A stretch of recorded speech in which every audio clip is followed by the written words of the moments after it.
Sup you beautiful people. Hope you've had a fantastic day. Welcome back to another new episode of What If Naruto was Shinobi Ashikabi. If you guys enjoy this what if, comment down below and let me know. And go ahead and check out other what ifs in the channel after watching this video. Don't forget to subscribe and leave a like, and also share this video with your friends. So now let's start this video. Naruto re-entered the living room where Uzume was sitting with 2 empty cups and a pot of tea. Placing a cup in front of the brunette, he proceeded to pour some of the steaming liquid into it, then did the same to the cup he placed in front of the spot he would be sitting. Uzume grabbed the cup he offered in both hands and took a sip of her tea, her posture relaxing as she did so. When she removed the cup from her mouth, her enjoyment of the beverage Naruto had made was clear on her face. It was felt strangely nice to watch someone's obvious enjoyment of something you made. There was a strange, warm feeling that blossomed in his chest at knowing that Uzume appreciated his drink. Was this what people spoke of when they mentioned the satisfaction of a job well done? How strange. Sitting down himself, the blonde didn't allow his posture to slump in the slightest as he took a small sip of his warm tea. Instead, he sat in the more traditional Seiza position, his back straight and his shoulders set as he prepared for whatever Uzume wished to speak with him about. He was tired, but it wouldn't do to show that weakness to anyone he might have to fight later. He absently watched Uzume as she sat before him. They were sitting on opposite sides of the table, which was pretty standard whenever they had meals. In fact, they had not sat on the same side in all the time they had been living together. Looking at the busty young woman, Naruto could see that she was trying to bring up the conversation she wished to talk about, but was unsure how to do so. She would open her mouth every few seconds, look at him, and then promptly close it and look away. Just from that small action, Naruto already had an idea on what she wanted to discuss with him. "So what did you want to talk to me about?" he asked after the silence seemed to stretch on longer than necessary. If Uzume was not going to bring up the subject, then it would be up to him to push their conversation forward. He was already tired, and though he refused to show weakness in front of a potential enemy, all he really wanted to was sleep.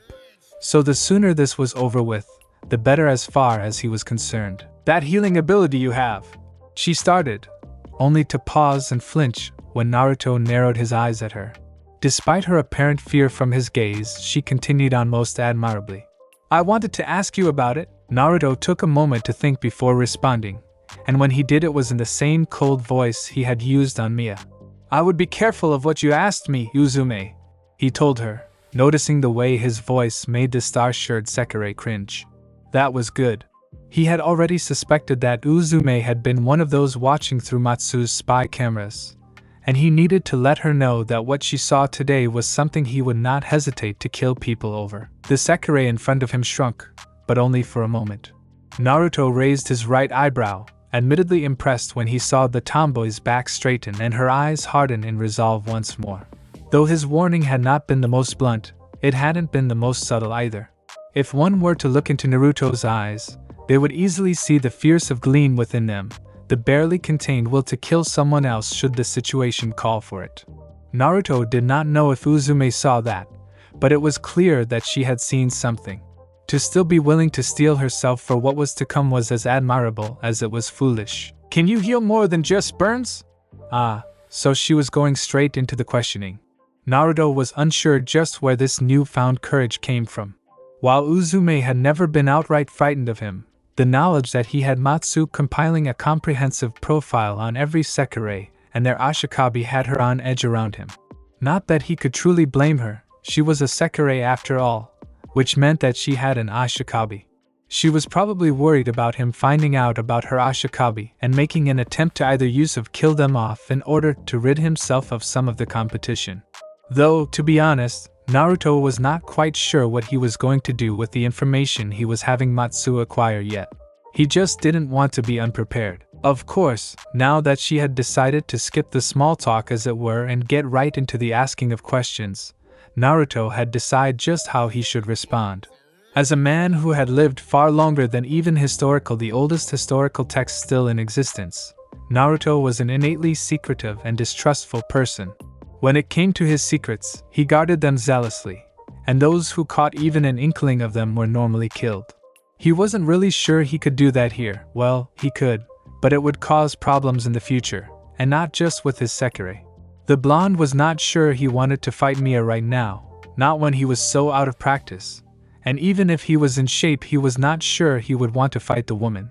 That left only two options, telling Uzume to forget everything she had seen and heard, or telling her about his powers. Looking at the starched Sekirei, Naruto immediately ruled out the option of telling her to fuck off. The look on her face, the set of her jaw, the line her lips were forming, and the steel in her eyes told him that she would not just let this go.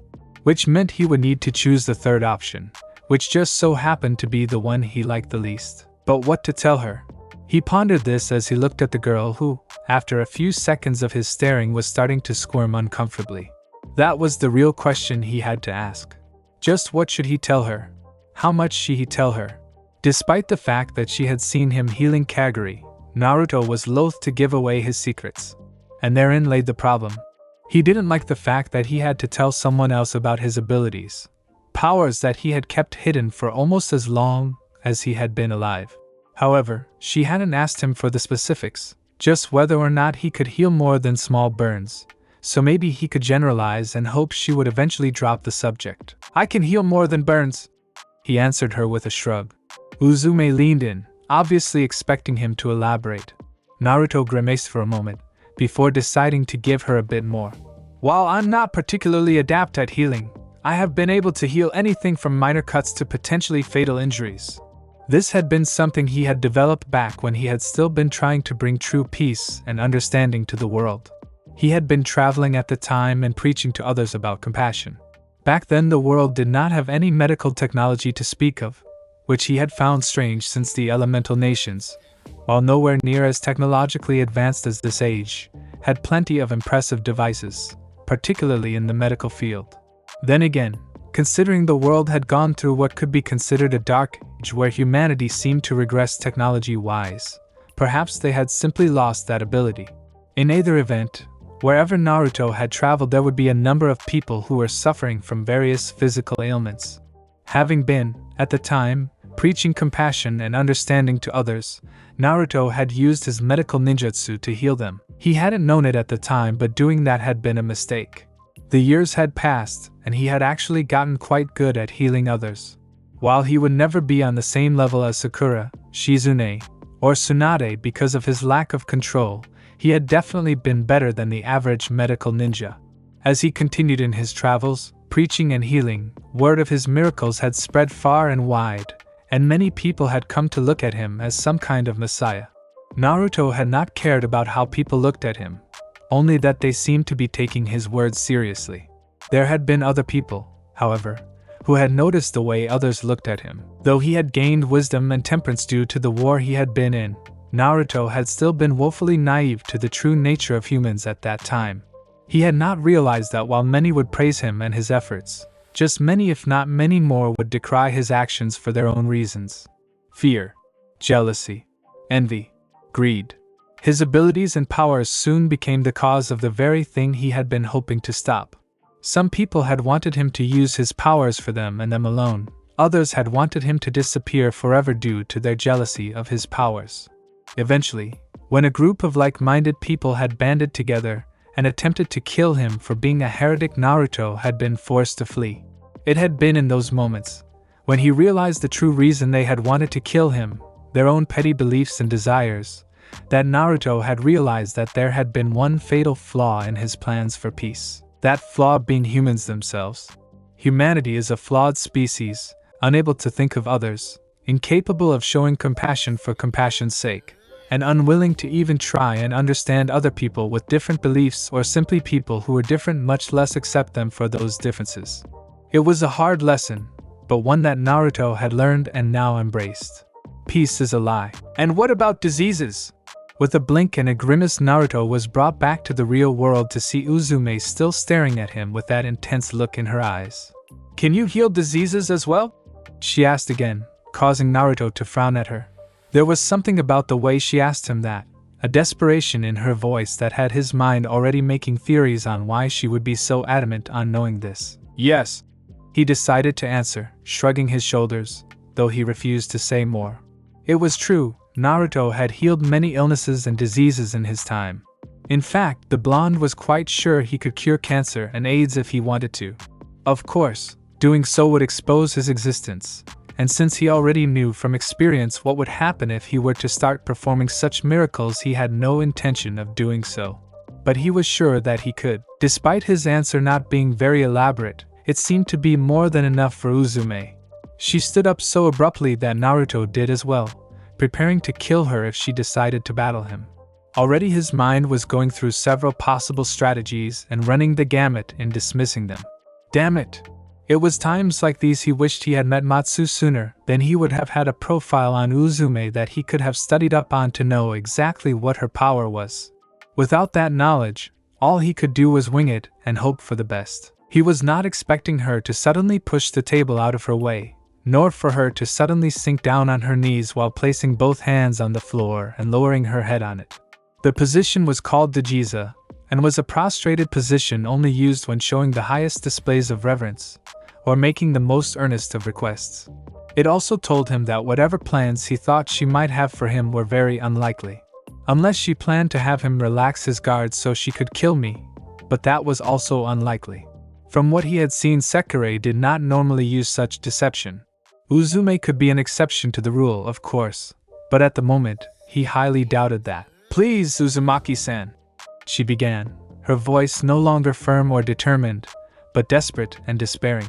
"Please help me save my Ashikabi." Naruto relaxed, letting his tense muscles loosen, and the chakra that had been humming beneath the surface just waiting to be called upon leave him. He stared at the woman still bowing prostrate on the ground and began to contemplate his next move. It didn't even take him a full second to determine his course of action. "I have a feeling this conversation is going to be a bit longer than our usual ones," he said, his words making the Sekirei that he was not bonded to look up at him. "Why don't I make us something quick to eat, then we talk some more?" It was made to sound like a question, even though it really wasn't. Even if it had been, Naruto did not give the girl a chance to answer, as he began making his way towards the kitchen once more, this time to make something more filling than tea. "I don't know if Matsu has managed to make a profile on me or my Ashikabi yet," Uzume said, her eyes shifting from the food she was stirring around with her chopsticks, a simple stir-fry dish with teriyaki chicken and various vegetables, to Matsu, who had apparently been spying on them and had decided to join in.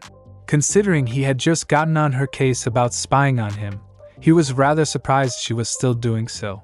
Then again, she hadn't had time to actually take down the spy cameras, so. Aside from that, Naruto had not requested her to take them down in anywhere but his bedroom, Kaguri's bedroom, and the bathhouses. So she had probably just rightly assumed that it would be okay for her to keep areas like the living room under surveillance. "Matsu hasn't come that far yet," the redhead reported to the busty Sekirei in the star shirt.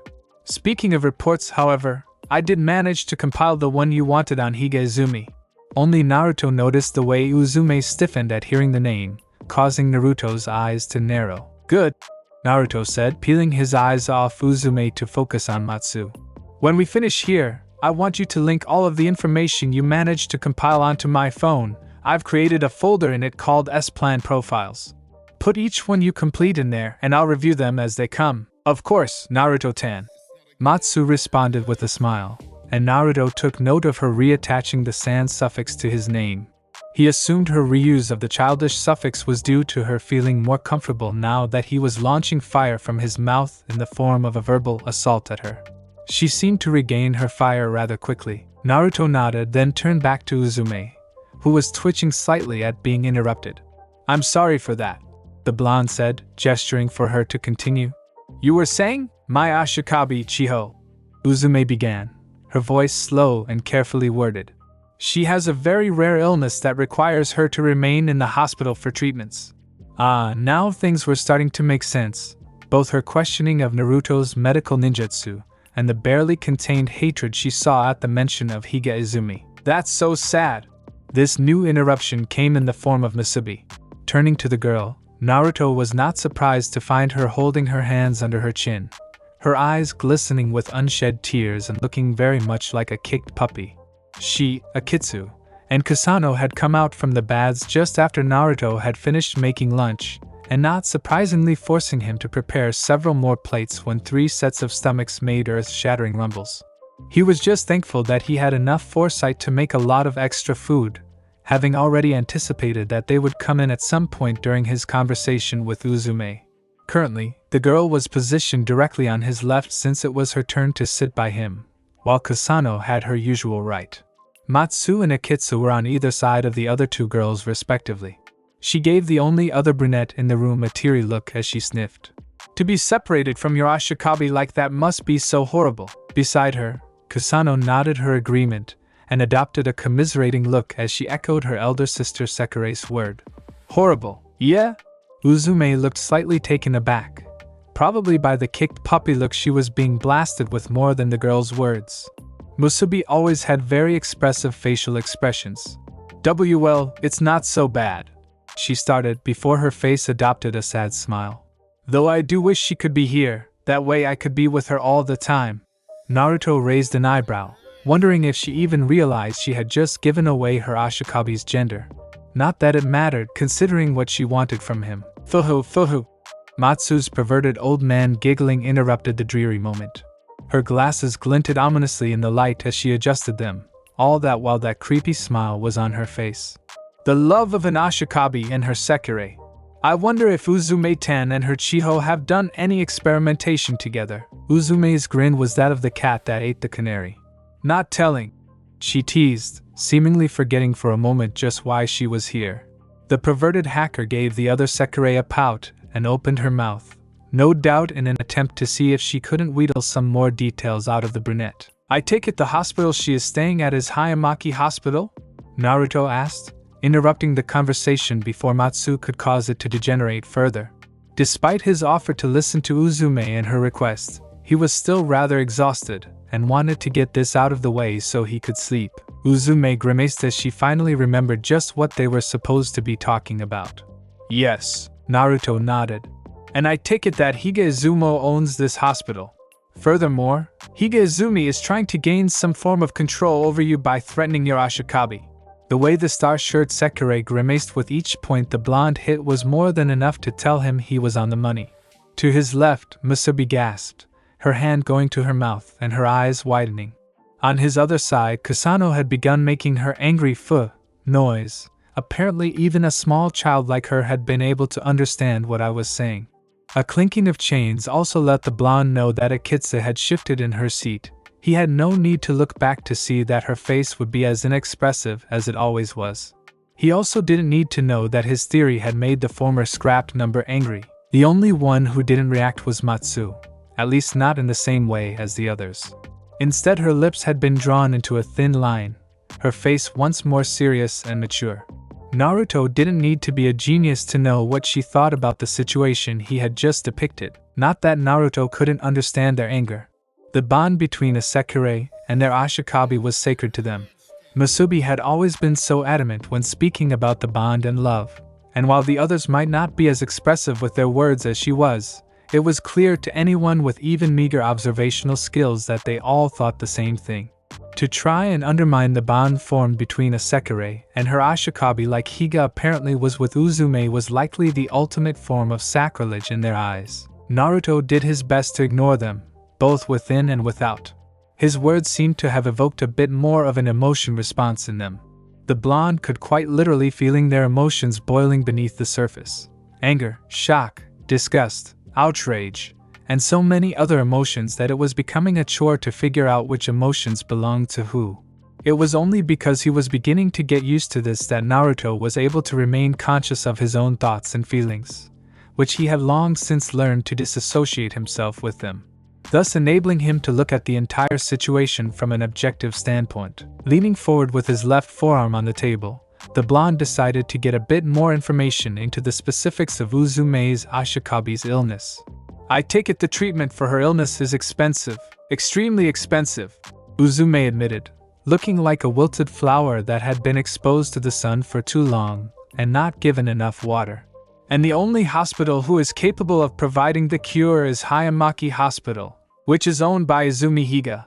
Naruto finished the Sekirei's sentence, nodding his head as he did so. He had suspected something like that given it was to be his meeting place with the man, though until now it had only been suspicions. However, I doubt they are the only ones capable of providing aid to your Ashikabim.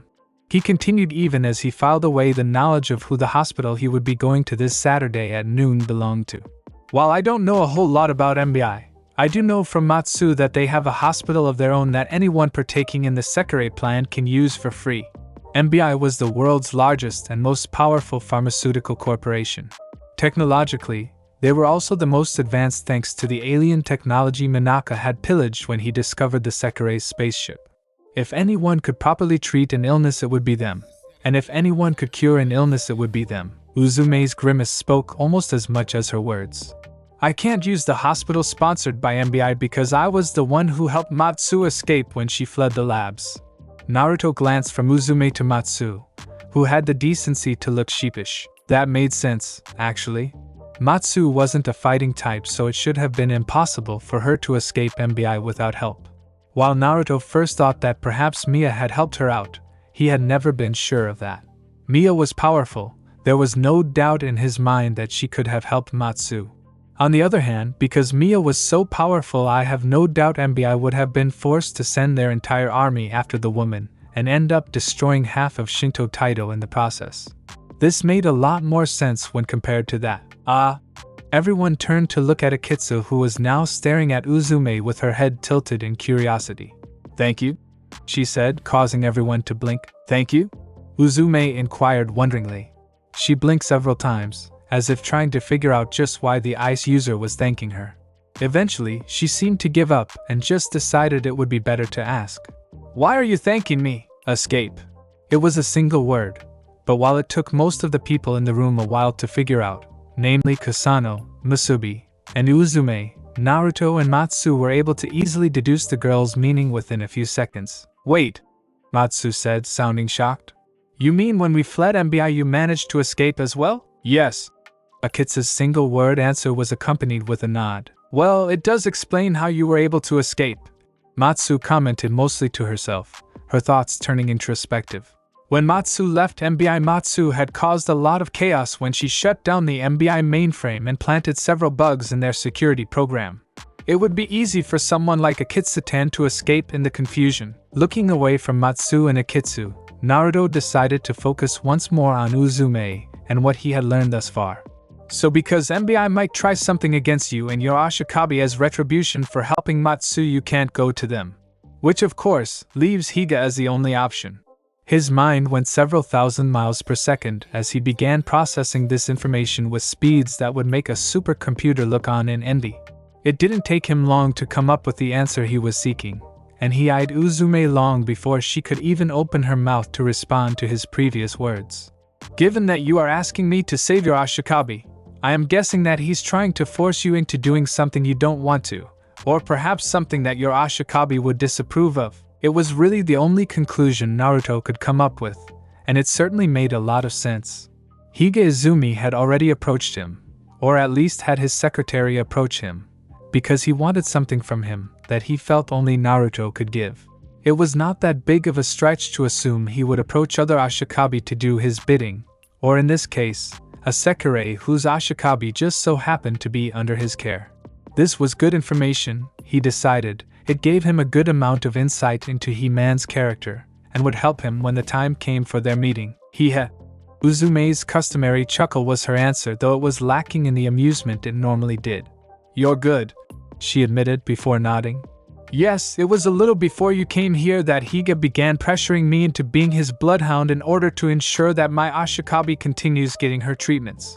He wants me to terminate various Sekirei from the game without letting MBI know who terminated them. That's pretty impressive thinking, Naruto-tan. Matsu praised him, her face slightly flushed as she stared at the blonde longingly. It seemed that intelligence was a big turn-on for the redhead. Not that surprising given her entire power as a Sekirei is based on gathering and interpreting information.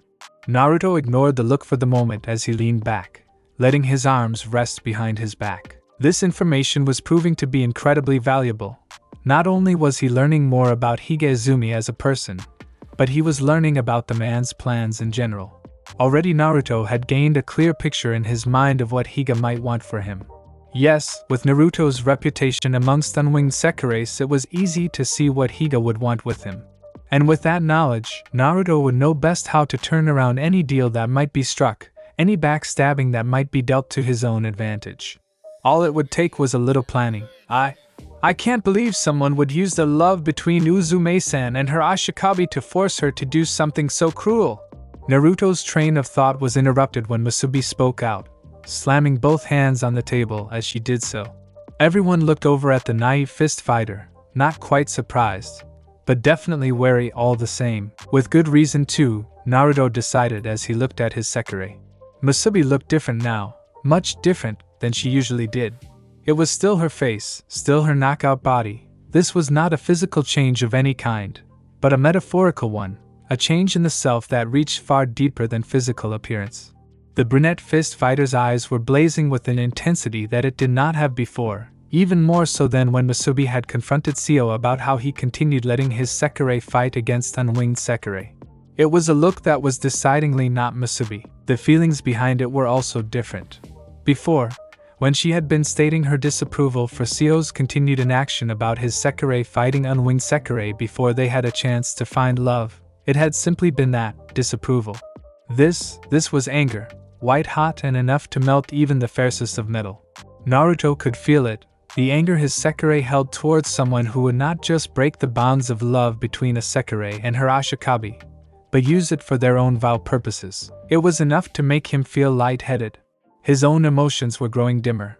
In the face of that anger, Naruto's entire existence was overridden, and for a moment, he was more than just Naruto, more than just Musubi. He was something more, something. Naruto-tan? Naruto blinked.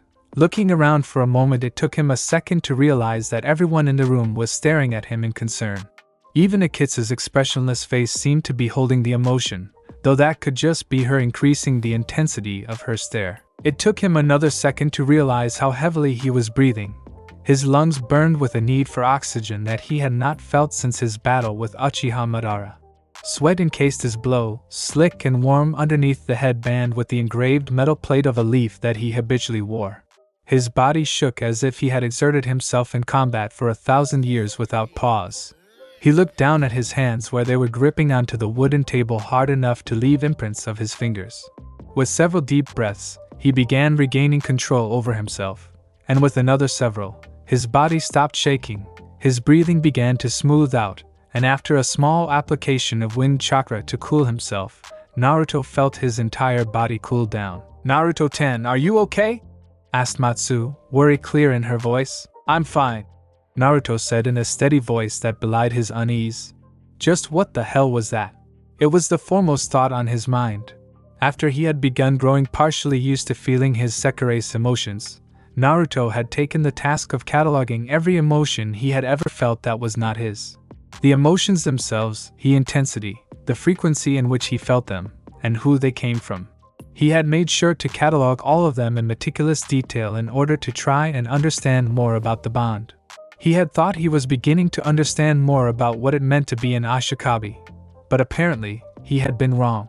Because whatever that was, it had been more intense than anything he had ever felt in his life bar none. None of his Sekirei looked quite sure about that. Even Akitsu looked slightly worried, while Matsu was worrying her lower lip and Kasano was clinging to his side now, her head buried in his torso.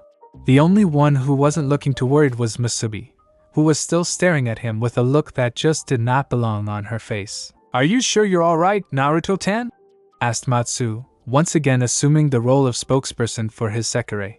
"Perhaps you really should get some rest. We can continue this tomorrow." She looked over and, surprisingly enough, cast a glare at Uzume, who looked like she had been about to speak out in protest. In another surprising turn of events, Uzume backed down with a nervous look, probably because she had never seen such an expression from Matsu before. Though it could have just as easily been the stare Akitsu was now giving her. Shaking his head, Naruto put this new emotion into the back of his mind, storing it with all of the other emotional data he had collected from the bond, as well as the fact that his Sekirei didn't seem to know what had happened either. "No," he said, shaking his head. "It would be best if we get this out of the way now." Turning back to a slightly squirming Uzume, he gestured for her to continue speaking. "So I take it you wish for me help you rescue your Ashikabi and heal her up with my..." powers so that Higa will no longer be able to hold any influence over you. Yes, Uzume said, her voice a desperate plea. Please help Naruto. I don't have anyone else to turn to. You may be the only person in the entire world who can save my Chiho. Naruto closed his eyes as he ran his options in his head. 1,000 possible scenarios came up, 1,000 variables entered his mind. Choices, consequences, an indescribable number of plans, and tactics came to him in the blink of an eye. In the end, it all came down to choice. There were so many ways to turn this single request to his advantage, either by taking advantage of Uzume, her Ashikabi, both, or Higa. They were all there. In the end, it came down to choice. What did he want to do? What was it he wished to gain? Looking at his Sekirei, Naruto found himself gaining his own choices from them. He had decided to be an Ashikabi, and if he was going to be one, then he was going to be the best. Once more, he found his eyes locked with Musubi, the normally happy and naive girl who now had steel in her eyes. What would you have us, your Sekirei, do now, Ashikabi-sama? She asked, her voice mature, holding a quality that Musubi simply shouldn't be able to produce.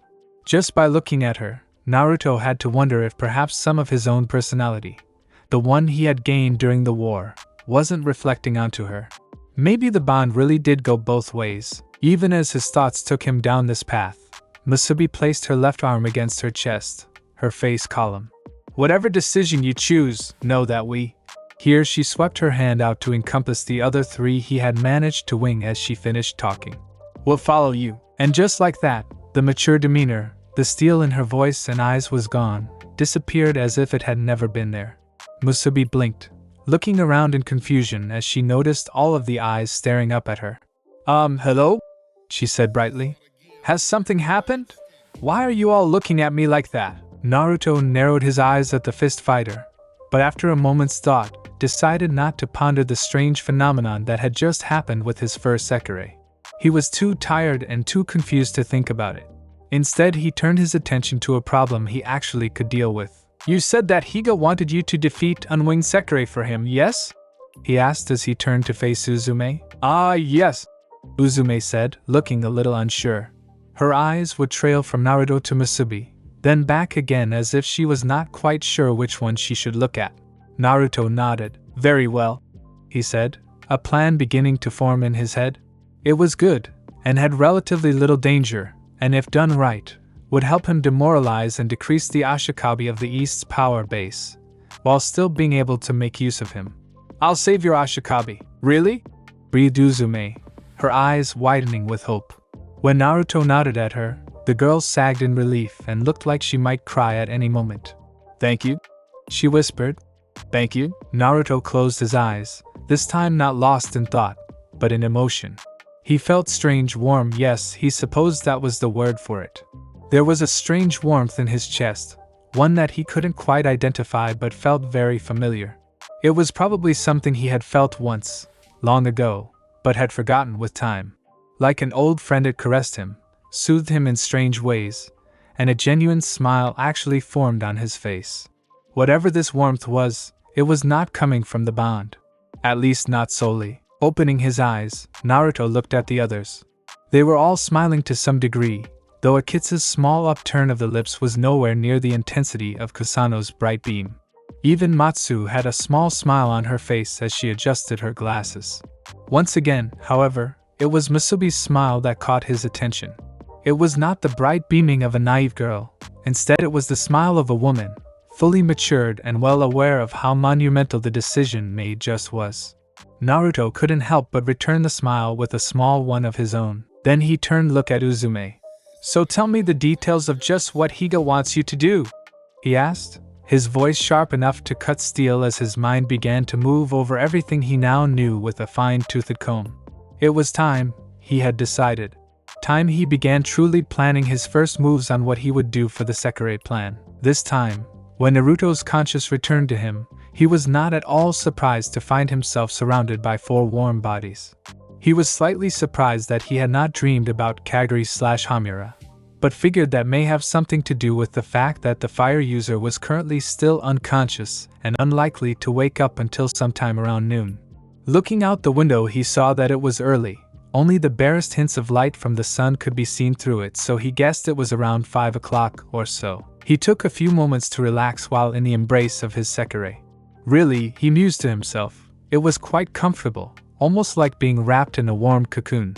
One would think that with 4 bodies enclosing on him from all sides that he would be extremely uncomfortable, or maybe even feel claustrophobic, or something. There was none. All he felt was the comforting warmth of their bodies, 3 of which were extremely well developed and simply felt divine as they were pressed against him. There was also the bond he had to consider. Before, whenever Naruto had woken up to a girl, or 2, it had just been the warmth of their bodies he felt. Now, with these 4, that warmth was accompanied by the constant presence of their bond to him, easily felt even though they were asleep as a constant hum in the back of his mind. It probably had something to do with why he was so comfortable with them. A look over to his left confirmed what he had expected to see. Musubi had claimed that spot again. She was wearing her usual bloomers that had become her normal sleepwear, namely because she didn't feel like changing into them once she woke up and did her daily sparring with Mia. If she couldn't just sleep naked, then she might as well wear something she would be using right after she woke up, had been her thoughts on the matter. It was surprisingly sound logic, at least as far as Musubi went. Though Naruto was not quite sure if the landlady would be up for a spar given what happened yesterday. Like always, Musubi was in her favored position, his arm wrapped around her as she used his shoulder as a pillow, her body into his torso so snugly that her breasts were squished against his torso, and her right leg hook around his left. As always, her mouth was slightly parted as she slept, a trail of drool leaking from her mouth and onto the bare flesh of his shoulder. By now he had gotten so used to it that it no longer bothered him to have his appendage liberally coated in her oral fluids. Naruto didn't even need to look to know that Akitsu would be on his left side. If the coolness of her breath on his neck didn't assure him of this, then that fact that he could feel her bare groin pressed against him did. The shirt she was wearing was once again different, a dark orange shirt with a bowl of ramen on it.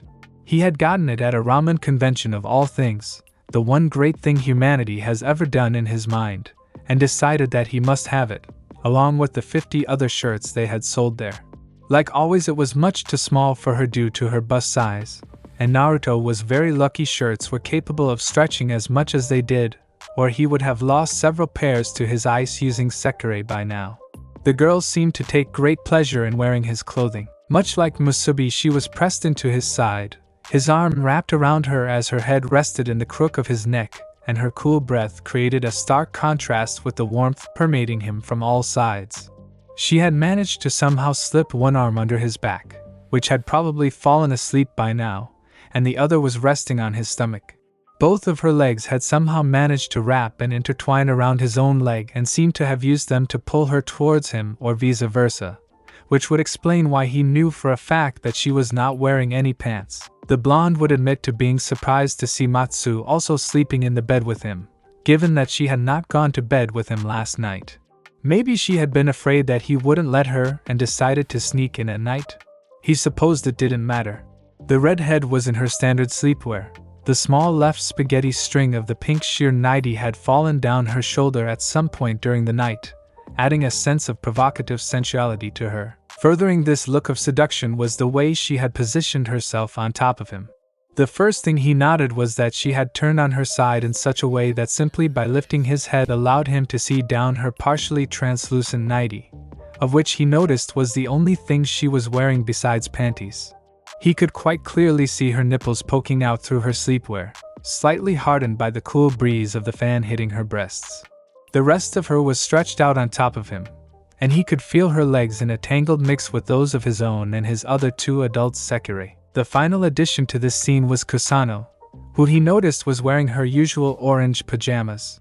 Adding a strange adorableness to the scene, the youngest of his Sekirei had managed to worm her way on top of his chest with Matsu, and was now curled up like a cat on top of him, the redhead's arms wrapped around her as she rested her head against the older Sekirei's chest. His head fell back onto his pillow and he stared up at the ceiling, his hands absently caressing the bare flesh of Akitsu and Musubi underneath them as he let his mind wander to his current problems. The first problem was Kaguri, or Hamura. It actually bothered him that he still didn't know which name the guy, girl, gender-confused Sekirei went by.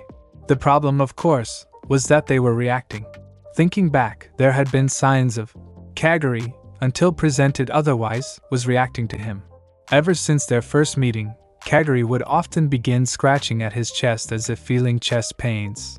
At first Naruto had just thought it was something like heartburn, but after the first dream had realized it likely had something to do with them reacting. Of course, now that he knew of Kaguri's chest problem, he had to wonder if the chest scratching had to do with the fire user growing boobs, or if those boobs had always been there. Not that he supposed it mattered in the end. Whether Kaguri had boobs before or not, the gender-confused Sekirei certainly had them now. At first Naruto had ignored the bond forming, at least as best he could. It hadn't been easy since he was still dealing with the feelings of 4 other Sekirei. This wasn't done out of maliciousness of any kind, but because Kaguri didn't seem to want to react to him. The way the silver-haired Sekirei had avoided him so much was proof of that. And if Kaguri didn't want Naruto to be her, Ashikabi, then he would leave the Sekirei be. It wouldn't be right to force the fire user to wing, after all, and he had enough Sekirei to deal with at the moment. Now the chance of leaving Kaguri unwinged was highly unlikely. The fire user had nearly burned herself, to a crisp with her own power. Whatever was happening with the silver-haired tenant of Maison Izumo, it was clear that his power was causing him a lot of damage. Naruto wasn't 100% positive why the fire Sekirei's power was going out of control, but he had a few theories, both on the whys and on how to possibly fix the problem. Of course, the possible fix was something that Naruto wasn't sure if Kaguri would like or not. His second problem was Mia. She had spied on him. Not just spied on him, but did so knowing that it would likely reveal something he had been trying to keep a secret. A part of him could understand why she did it. As someone of great power, and likely someone who has never met her equal before in terms of power, Mia was used to getting her way. She was the strongest Sekirei in the world, and one of the most powerful people he had ever met. And she knew that it was the whole reason she was so used to people listening to her. For someone to deny her something when she had all but demanded he listen to her must have come as a great shock to the landlady, which prompted her to spy on him. So he could say that he understood why she did what she did. However, just because he understood her, didn't mean he had forgiven her. Naruto wasn't even sure if he could forgive her. He had placed his trust in the calm and beautiful landlady, had allowed her to know just a little bit more about himself than he would have admitted otherwise as a sign of respect for her power, and perhaps he just wanted to speak with someone he could consider an equal. That she had gone and trampled on the respect he had given her, both in regards to what he allowed her to know and in regards to how he had not pressed further into her own life, was unforgivable. The only reason he didn't just up and leave was because of Matsu. As unfortunate as it was, the redhead couldn't leave due to MBI pursuing her. Naruto was sure they knew where she was, and he was equally sure that it was only Mia's presence that kept them from trying to reclaim his newest Sekirei. Furthermore, if Naruto were honest with himself, he was unsure of his own capabilities to protect her. He was several thousand years out of practice, and while he may be able to flat out overpower anyone who got in his way, it would also reveal his existence and powers to the world, something that he didn't want getting out, ever. So for the moment, he was stuck in Maison Izumo, whether he wanted to be there or not. Another issue that had cropped up was the one with Uzume and their Ashikabi. He had agreed to help them get out from under Higa's thumb and see if he couldn't heal the girl's illness. He had no clue what the disease was, but he was beginning to suspect that it may be a chakra-related issue and not your average disease. Still, Naruto wasn't concerned about that. They had cracked out a plan yesterday, and if all went according to plan he would be able to spin this whole Higa concern to his benefit. The last of his problems, and perhaps the biggest one of all, was Minaka's knowledge of him. The man knew far too much for Naruto's liking. How that man had figured out so much was beyond him, and the knowledge that he didn't know how the MBI president had discovered that the connection between Naruto and Minato bothered him more than he cared to admit. However, he had found out didn't change the fact that Minaka knew that he was more than your average human. Unfortunately, he also knew there was very little Naruto could do about it right now, which had probably been why he was so willing to handing out that piece of information. Normally when something like this happened, the person in question would already be dead, or their death would at least be plotted out by now. This situation was different. Not only was Minaka the head of the largest and most technologically advanced pharmaceutical corporation in the world, he was also very well protected. MBI had its own private army, and if that failed he had the disciplined squad. Sneaking in wouldn't work either. While Naruto could disguise himself as an MBI operative or scientist by killing someone who worked there and hinging into them, the henge was not perfect. He may look like an exact replica of the person he hinged into, but in a world where fingerprint IDs, eyeball scans, DNA tests, and X-ray vision existed, any action he may take at infiltrating MBI would end in failure, which of course would result in him having to make his escape and end up revealing himself to the world, especially if he ended up fighting one or all members of the discipline squad. Definitely not something he wanted to have happen. Fortunately for him, Minaka seemed to be keeping this information to himself, mostly. Matsu had said she had found it in a file so encrypted that even she had only managed to get some of the information it contained before being forced to pull out of the mainframe. If she couldn't get to it, chances were high that only Minaka himself had seen it. If Naruto had to guess, Minaka was far too interested in seeing him play through this Sekirei plan all the way to the end. That was both a good thing and a bad thing. So long as he played by Minaka's rules, there was unlikely to be any chance of the man letting his secret out. But if he didn't, then it was quite possible that the MBI president would reveal his identity, as some form of punishment. For the moment, all Naruto could do was wait and react. Eventually the day would come, and he would kill Minaka and erase the data that man had gathered on him. All it would require was a little patience. Ah! A voice from his right suddenly spoke up, startling Naruto, as he had thought his Sekirei were asleep. Ashikabi-sama. The voice continued in that slow, methodical way he was coming to know, as well as his own voice. Turning his head, he saw Akitsu, wide awake, with a fierce blush on her cheeks. It was a strange contrast, considering her face was still mostly expressionless, and for a moment he had to wonder why she was blushing so much. Then he remembered that his hand was still caressing the bare skin of her thigh, and realized that must have been what had awoken her too. Out of all the Sekirei he had, Akitsu was the only one who still had some issues with physical contact. At least when awake, she was surprisingly clingy while sleeping. He would have wondered why Musubi wasn't also awake, but that girl could probably sleep through an earthquake and not be bothered in the slightest. "Sorry, Akitsu-chan," Naruto said softly, his voice a hushed whisper so as not to wake anyone else, as he offered the woman a small smile. He let his hand stop its idle caressing and simply had it rest on her milky thigh, absently mapping out the firm muscles underneath her skin. He had noticed that all Sekirei, even the nerdy yet extremely hot Matsu, had very good muscle definition. Definitely a Sekirei thing. "I didn't mean to wake you. Did you have a good sleep?" Akitsu's blush was beginning to settle down now, thought it still retained a pinkish hue due to his hand still being on her thigh. Honestly, he wasn't quite sure why she was so shy about him giving physical contact when she clung to him in her sleep. Clung to him in her sleep while she wasn't wearing any panties, mind you. "I did, glad to hear it," Naruto said, before looking out the window. The sun was only now beginning to truly peek out from behind the horizon, which meant it was time to get up. Turning back to Akitsu, he asked, "Would you mind getting up so I can as well?"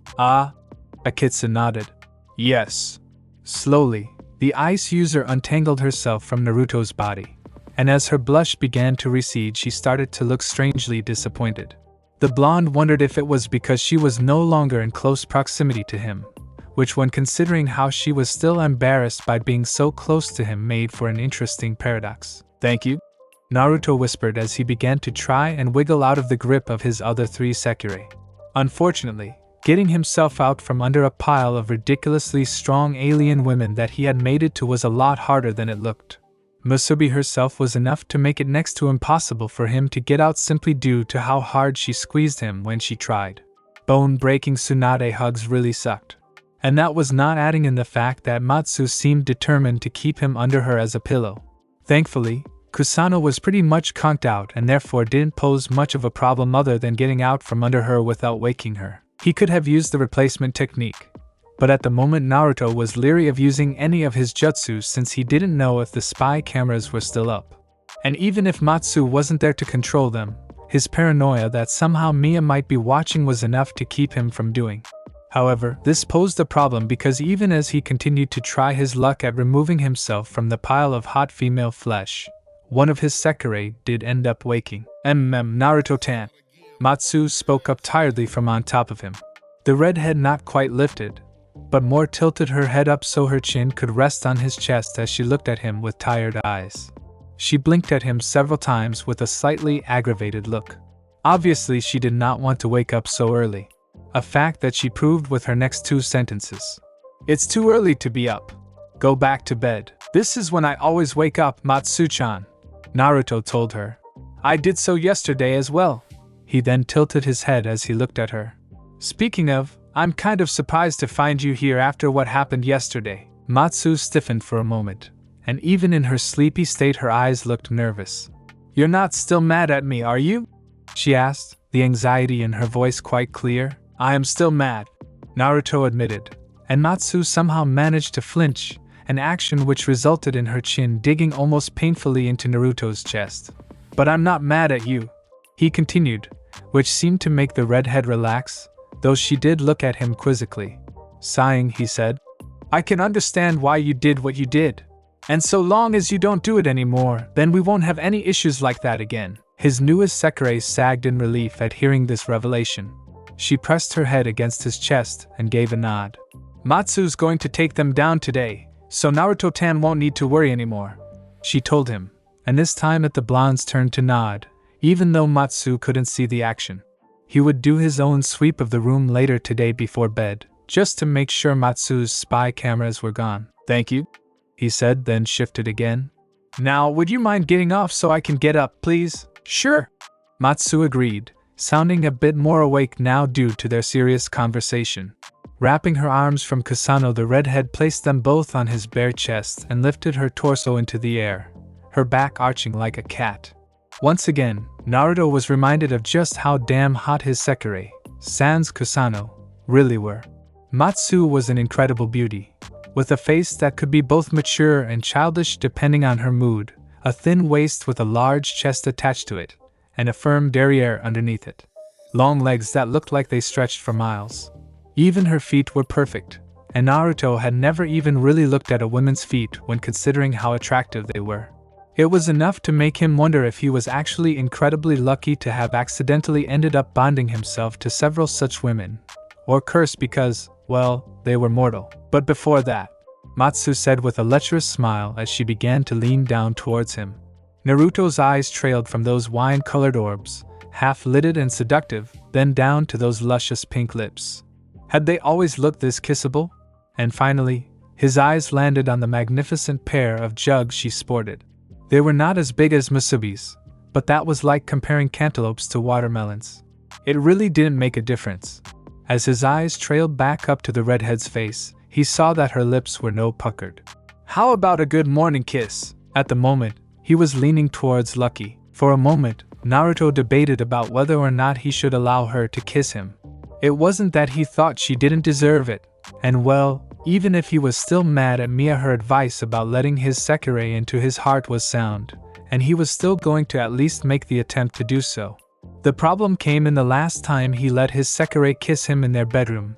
More specifically, he remembered how their wings had nearly destroyed his desk, the window, and had knocked over several plants as well as the television, which had ended with them needing to get a new television.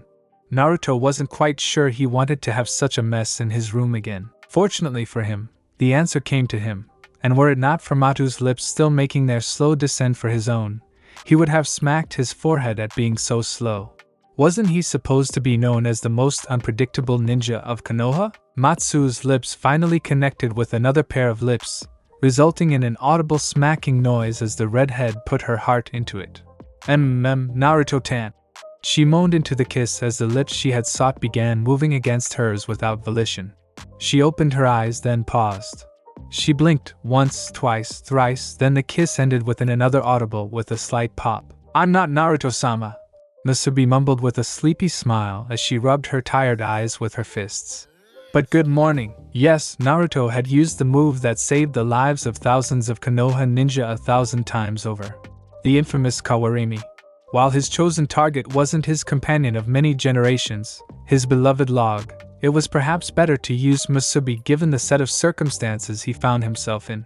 Though Naruto was quite sure the log would have enjoyed the smooch as much as the blonde himself might have. For a second, Matsu began to blush, her face turning as red as her hair.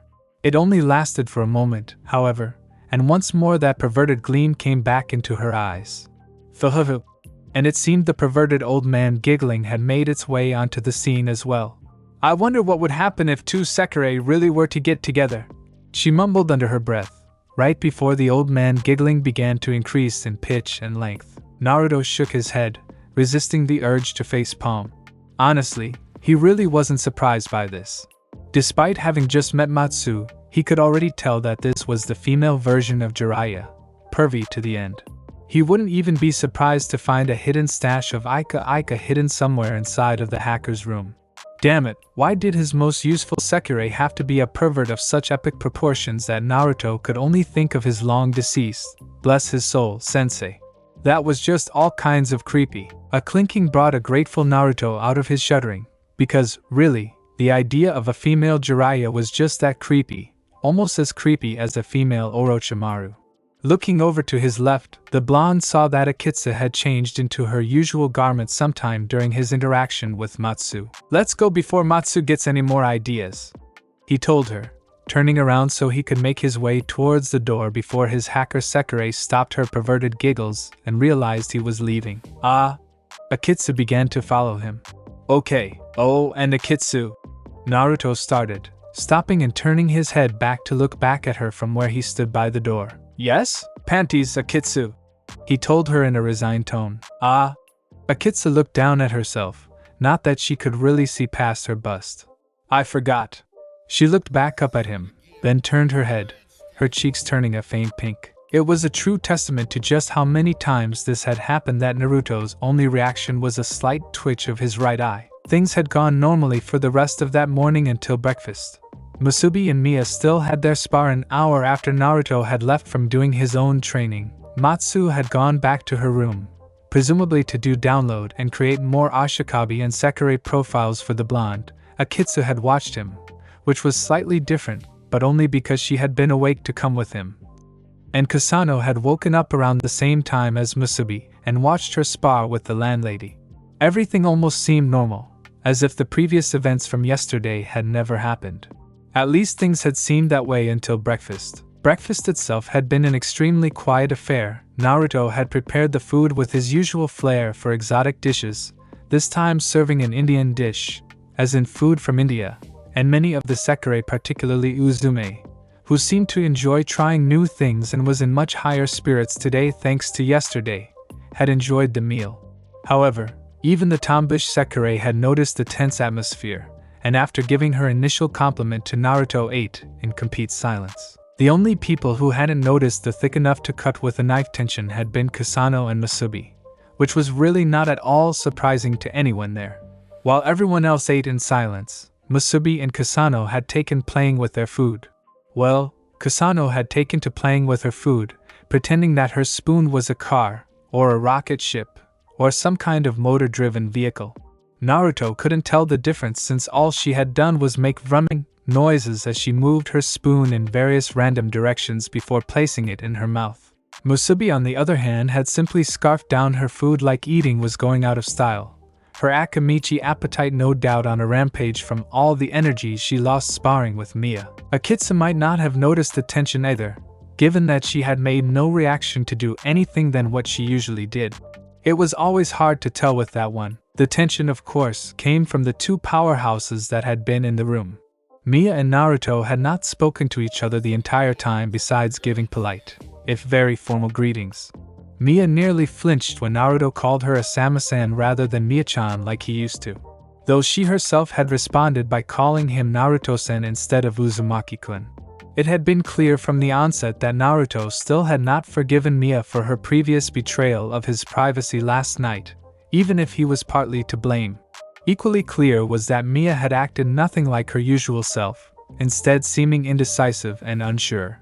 It was a stark contrast to the previous interactions the pair had before yesterday's incident. No one commented on the increase in tension, however. In fact, aside from Musubi and Kasano, none of the other tenants even made so much as a peep as they ate. Uzume had finished her food first, doing so as quickly as she could before leaving with some lame excuse, and Matsu had not been too far behind, though her claim that she was going to work on getting more profiles for Naruto was far better than Uzume's "I forgot to grab something from my room" excuse. The only Sekirei to have finished that fast had been Akitsu, who, well, simply didn't seem to even notice the tension and had just resumed her staring. Musubi might have finished first, but the fist fighter had consumed nearly twice as much as everyone else had. After breakfast, Naruto had once again convinced Musubi and Akitsu to take Kusano to the bathhouse and get her cleaned up. The little girl hadn't been too happy about that, and had almost shown the blonde her displeasure by sinking her surprisingly sharp molars into his strangely soft flesh. Honestly, how the little sprite's teeth could hurt so damn much were beyond him. Thankfully, he had managed to evade and promised her a surprise if she was a good girl and let Aki-chan and Mu-chan give her a bath. It had been enough to work, and Naruto promised to burn some incense to the holy ramen gods for granting him this one boon. Of course, now he had to find a surprise that Kusano would like. But that shouldn't be too much of a problem, he already had several ideas. Once Naruto had finished cleaning the plates and putting them away after everyone had eaten, he once more found himself in Kaguri's room, checking the fire user's pulse, making sure his vitals were stable, and doing his best to make the silver-haired Sekirei comfortable. The blonde was almost surprised that Mia hadn't even made an attempt at coming with him when he announced his intentions to Musubi, as she tried to convince him to take a bath with her and the rest of his harem. Instead, the woman had simply asked him to let her know when Kaguri woke up, then excused herself from the table to get started on the daily household chores.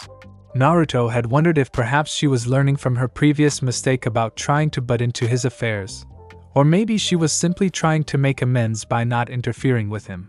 Not that he cared at the moment.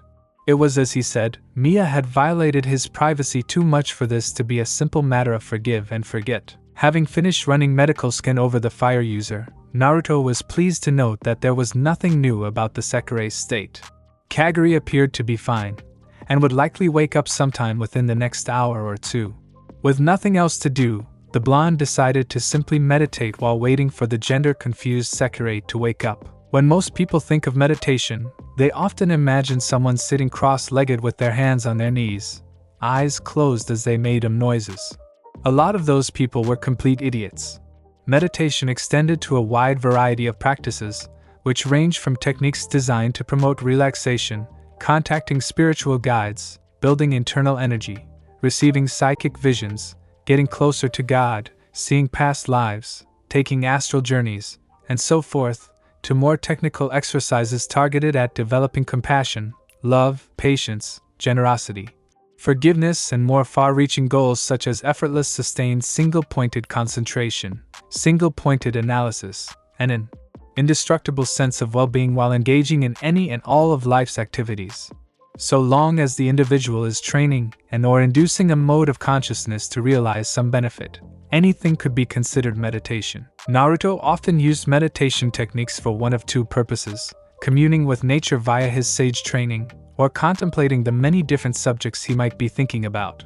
While most people who understood the truth behind meditation might use a method that requires them to be more active, Naruto's involved sitting absolutely still for long periods of time. It was a stark contrast to when he was a child and couldn't sit still to save his life.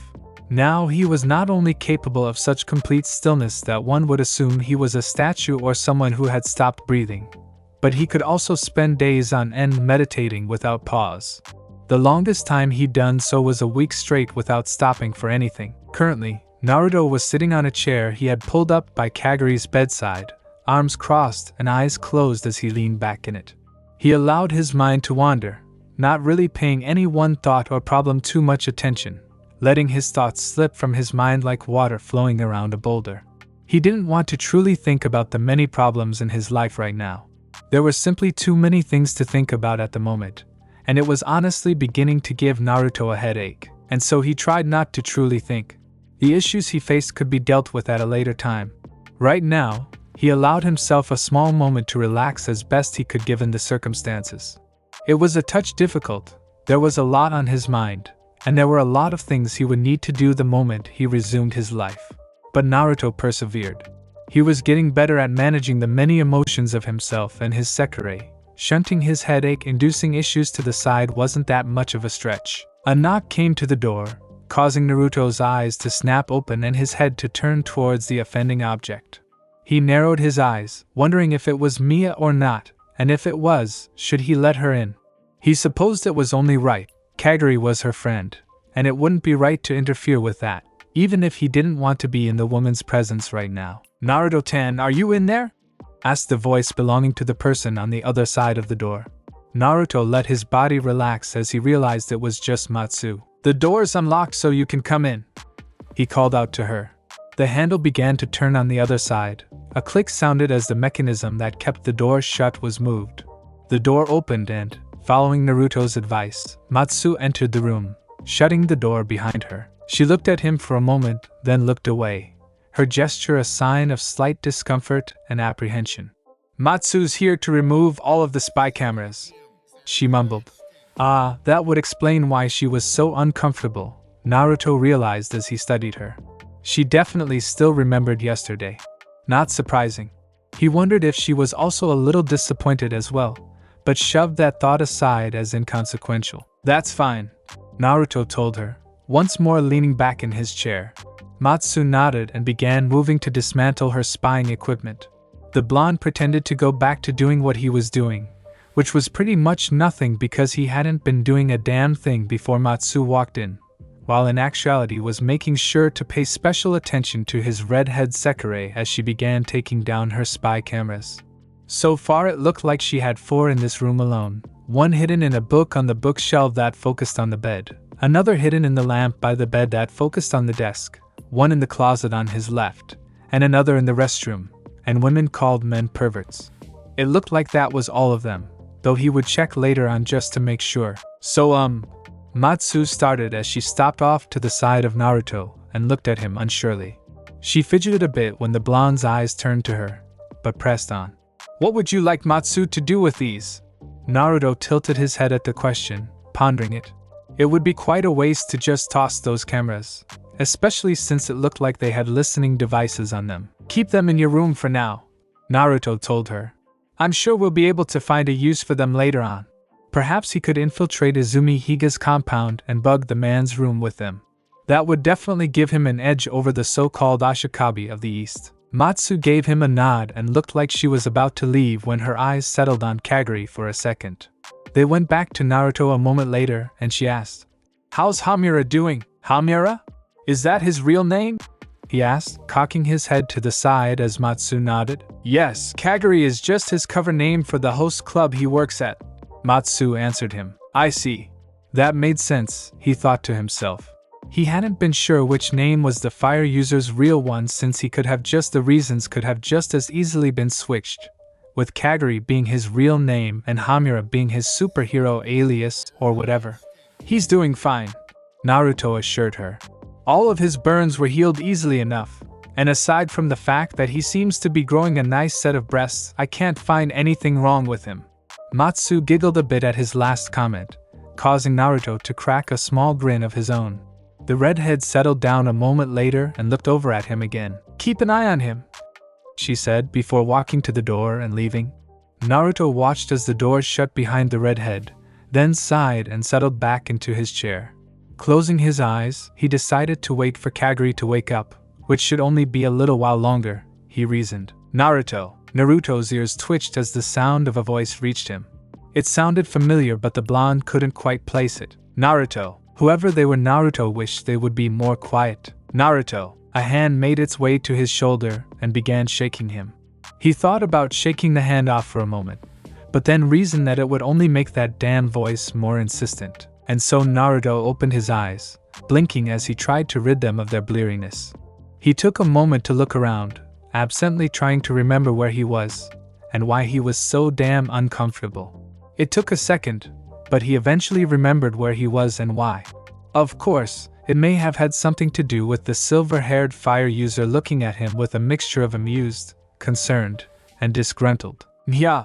Naruto let out a wide yawn as he stretched his arms above his head and listened to his back crack in a satisfactory manner. Dear God, sitting in a chair for however long he had been sitting in that chair was painful, easily one of the most uncomfortable feelings he had ever experienced. Smacking his mouth a bit as he tried to rid them of the dryness, he looked at the man, with tits, sitting on the bed before him. Hamura, when did you wake up? How are you feeling? He asked, shaking his head a bit to clear it of any lingering drowsiness. Just now, Hamura said with a frown, probably trying to figure out how Naruto knew his name. As for how I feel, he frowned even more as he looked down at himself, his hands reaching up to pat his body down. I feel pretty good, really good actually. He looked back up at the blonde. How long have I been out? Naruto looked over at the clock to see it was still a little under noon, about an hour before lunch. That meant he had been asleep for about 2 hours. Was he really that tired? You've been asleep for about 15 hours, give or take a few minutes, he answered evenly, already waiting for the man's reaction. 15 hours? He asked in a stuttering voice, his eyes widening.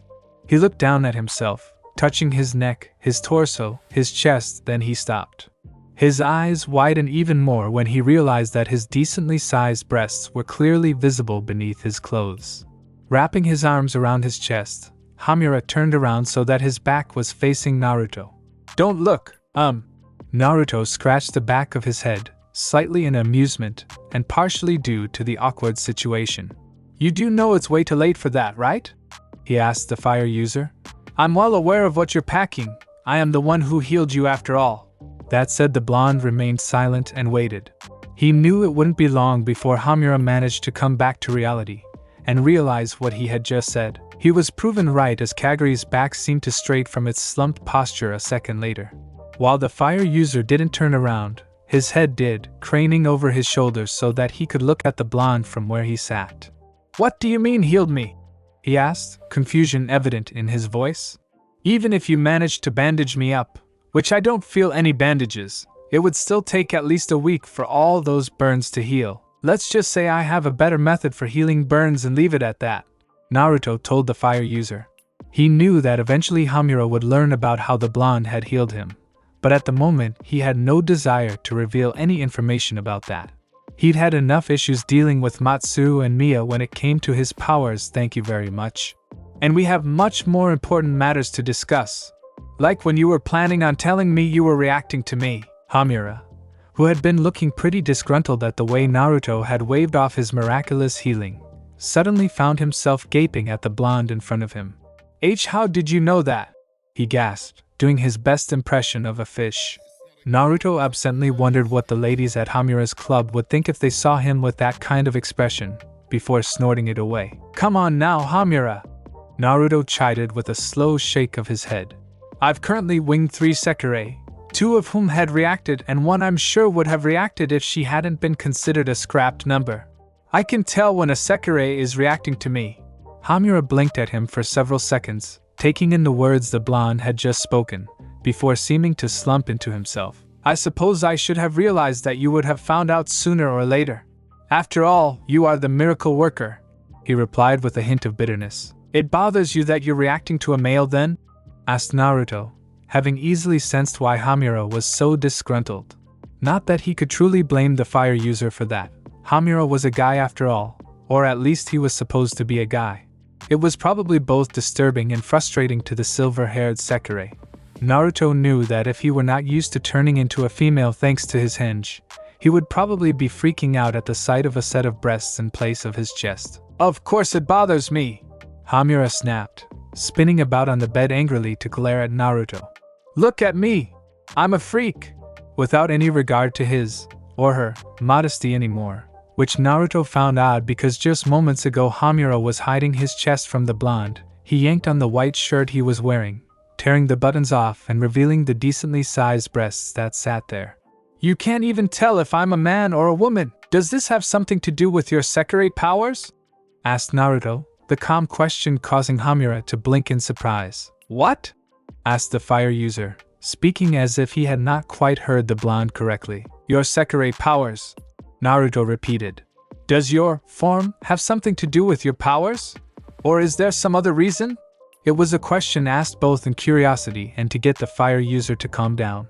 He had never heard of a Sekirei who changed gender before, and he couldn't help but wonder if it had something to do with Hamura as a Sekirei, or if all Sekirei could switch genders depending on their Ashikabi. No, Hamura began, shaking his head. Then he realized he was still flashing me his breasts, and quickly covered himself up. He took a deep breath, and Naruto got the feeling it was the kind someone took before the plunge. When I was receiving my adjustments, he began, his voice halting, and Naruto noticed a particular brand of hatred when the fire user mentioned his adjustments. They may have done a bit more excessive tinkering with me than the other Sekirei. Naruto frowned. A bit more tinkering how? A grimace was his answer as Hamura began. I could never figure out if it was their fault, or if it's just the way I am, being cursed by the gods and all, but it wasn't long after my adjustments that I found out I was a bit more. He paused, his brow creasing as he searched for the correct word. Malleable than the rest. Cursed by the gods? Naruto murmured, parroting the first part of Hamura's speech that had caught his attention. That's a Prometheus reference, I take it? Prometheus was an important figure in Greek mythology credited for stealing fire from the gods for human use and subsequently being punished by the Zeus, king of the Olympian gods, via being bound to a rock where an eagle bearing Zeus' emblem would eat out his liver each day, only to have it regrown and eaten again the next day. The truth behind Prometheus' existence was far less fantastical, in many ways, though if anyone in this day and age knew the truth they would probably shit themselves. Hamura blinked, then snorted and shook his head. Out of all the things you take from what I just said? He sighed, running a hand through his hair. Naruto had the decency to look sheepish as he scratched the back of his head. Sorry, he apologized, before refocusing on the conversation at hand. So because of these adjustments, you're being turned into a woman? Yes, well, partly. Hamura grimaced. It's hard to explain. I told you that I was a bit more malleable than the other Sekirei. What that means is that in order for me to subordinate myself to my Ashikabi, my gender changes as my master desires. So because you're reacting to me, you're changing into a woman? Naruto asked for clarification. Pretty much. Hamura confirmed, and Naruto closed his eyes and crossed his arms as he leaned back in his seat. What exactly did that mean? Was Hamura's reaction and response to bonding process so extreme that it was literally capable of changing his gender? Hamura had told him that he wasn't sure if MBI had done this to him, or if it was just a natural part of who he was, and since Naruto didn't really know much about the adjustment process itself, he really couldn't make any theories on whether or not the fire user's predicament was the cause of some sick little turd, or if it really was natural for him. In either case, the blonde couldn't help but feel sympathy for the silver-haired Sekirei. Being gender confused in the most literal sense like that must suck. His thoughts were interrupted by the sounds of heavy breathing. Opening his eyes, Naruto was able to see that the noises were coming from Hamura, whose face was once more beginning to flush. The fire user was leaning towards him a bit, eyes half-lidded as, well, he stared at him. Shit! Naruto swore. Hamura, you're reacting again. The fire user blinked, then jerked as though he had been slapped. Shaking his head, he did his best to control his breathing, though it looked like he was having a hard time of it. Damn, it's getting worse, he muttered, and Naruto got the feeling it was more to himself than to him. Another grimace came to his face as he looked at the blonde. I think it's because I'm in such close proximity to you, he admitted, and Naruto narrowed his eyes. Wait, the blonde said with a frown. How long have you been reacting to me? Pretty much since we first met, Hamura answered, and as he spoke the room around him began to get room. Naruto's eyes widened in slight alarm. Was the fire user going to spontaneously combust again? So what should we do? Asked Naruto, making Hamura blink at him, confusion in his eyes. I mean, do you want me to leave you alone or something? The blonde continued, trying to think of ways around this without having to wing the fire user. I mean, you went out of your way to avoid me, so I'm guessing you're pretty adamant on not letting yourself get winged by me, right? Would it be better if we made some kind of schedule so that could avoid each other more easily? Wait. Hamura spoke, his eyes widening the more Naruto spoke. Are you saying you're not going to try and wing me? He asked, his voice clearly confused. Not unless you want me to, Naruto answered with a slight shrug. He looked away from Hamura for a moment, feeling a bit uncomfortable. This entire situation was pretty messed up after all. I got the feeling you didn't want to be winged by me because I was a man, so… You really are something else, aren't you? Asked Hamura, chuckling a bit as he shook his head. First you managed to wing a scrap number, then you refused to wing number 108 without her consent, and now when you've got another Sekirei in your grasp you're thinking about how they feel about being winged instead of adding another member to your flock. Naruto frowned. While a part of it was just as he said, a larger part of him was doing this for selfish reasons. He already had 4 Sekirei, and while he was beginning to deal with and accept the bonds he had to them a little more readily, it was still extremely difficult. How much more difficult would that be if they added a 5th Sekirei be? Still, despite his worries, Naruto wasn't about to turn away Hamura if the fire user actually wanted him. He was trying to be better, and if that meant winging another Sekirei, then that's what he would do. So if you're winged by me, you'll change into a woman? Asked Naruto, trying to wrap his mind around everything he knew so far before committing to anything. Yes, Hamura said with a small wince even as his face began burning an even brighter shade of red. Unfortunately, because of the way my body was built, being winged by you will transform me into a woman. He looked down at his chest and grimaced. The process has already started and you're not even my Ashikabi yet. Naruto felt a wince of sympathy for the man, possible soon-to-be woman, before him. Yeah, he had it hard with all these bonds he was now forming. His newly regained emotional awareness, and all the shit that's been happening to him recently. But the thought that he might be permanently turned into a chick because of someone else's whims disturbed him on a level he had not thought possible. And so while a part of him felt really bad for Hamura, another was just glad it wasn't him who had this particular problem. So what do you want to do? Asked Naruto, getting the, well, Naruto was no longer sure what gender Hamura was at the moment. Whatever gender the Sekirei could be considered probably didn't matter. The moment the fire user's eyes locked onto Naruto, the blush that had already grown quite fierce reached not only to the roots of Hamura's hair, but also past the fire user's neck. With a small wince, the blonde continued. I mean, do you want me to wing you? He would give Hamura wings, but only if the fire user wanted it. Hamura frowned, or at least tried to frown. It was hard to make any kind of facial expression with how short of breath he was. He paused, then shook his head before starting over. If we do, you know, I want you to make me a promise. Naruto tilted his head at the fire-using Sekirei before nodding. What's the promise? You know my job as the guardian of unwinged Sekirei, Hamura stated. And even though Naruto didn't need to since it was clear the fire user already knew this, he still confirmed it with a nod. Taking a deep breath, Hamura continued. A part of the reason I had decided to protect and help Sekirei find their Ashikabi was because I was told I would never find one myself. I see, Naruto said with a nod, his face looking contemplative. So you wanted to help those who actually could find their Ashikabis in the hopes that no one would have to face the same fate you were told you would. That actually made a lot of sense, especially to Naruto. Back when he was younger and realized what it meant to be a Jinchuriki, he had held similar thoughts. Though due to the fact that there were only 9 bijou in the world and all of them had already been sealed, there hadn't been much he could do at first. But even then he had eventually managed to help one of his fellow containers. Gaara, the boy who would later on become the Kazekage and his best friend. The red-haired boy had suffered a lot, and Naruto had made himself a promise that he would never let another person suffer just because they were a Jinchuriki. The whole promise eventually turned out to be a moot point due to the 4th Great Shinobi War, but it still allowed Naruto to understand Hamura's feelings on the subject the fire user was speaking about. Yes, that's it exactly, Hamura gasped, and a sudden spike in heat had the blonde nearly backing away from the silver-haired Sekirei in case he burst into flames again. His reaction to Naruto's continued presence seemed to be getting worse, meaning they would have to close this dialogue soon before the man actually combusted again. When I found out that I would probably never get winged, I decided that I would protect all the other Sekirei until they could. Hamura's voice was harsh now, and the fire user was breathing very heavily. Sweat began to trickle from the top of the Sekirei's scalp.